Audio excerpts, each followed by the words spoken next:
You may think that vacant houses have no impact on your everyday life, but some city leaders beg to differ. Yeah, everyone can agree that they're an eyesore in neighborhoods all across Montgomery, but they can also be dangerous, leading to crime and house fires in your neighborhood. And now city leaders are working to address this problem. Here's my Alabama News Network Extra, Burning Blight.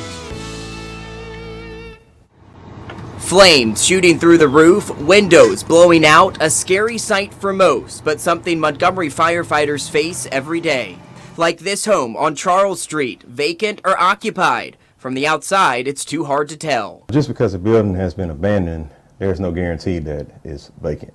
This is just one scenario Montgomery firefighters see on a regular basis. In this case, the home was abandoned, but there were reports of a squatter living inside. So while the home should have been empty, Lieutenant K.R. Peoples says firefighters were prepared for a possible rescue. We'll go in, extinguish that fire, and while we're extinguishing that fire, we'll be conducting a primary and secondary search of the home. Vacant house fire numbers released to Alabama News Network show this is a problem every year. 44 in 2016.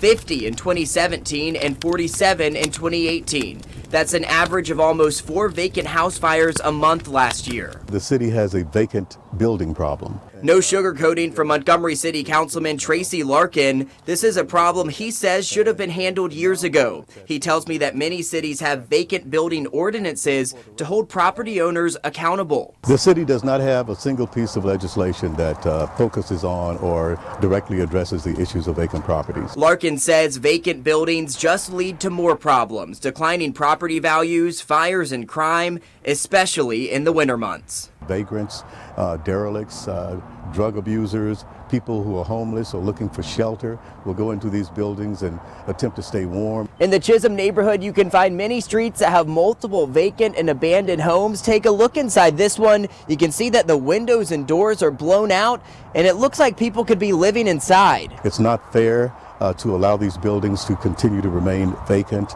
in neighborhoods, endangering the lives of people who live in close proximity to them. While an investigation into a vacant house fire is no different than an occupied house fire, it can present more challenges for investigators. How does a fire start with no electricity, no occupants, and no witnesses? Lieutenant Peoples says much of the responsibility comes back to the property owner, even if no one is living in the house. It is still your responsibility to make sure that property is properly secured and, go by every once in a while. Now, the Montgomery City Council is working on an ordinance to address vacant properties around the city. That ordinance would require property owners to register vacant buildings with the city and then charge them if buildings remain vacant for extended periods of time. Larkin hopes that cuts down on vacant house fires and the other issues we mentioned in the story.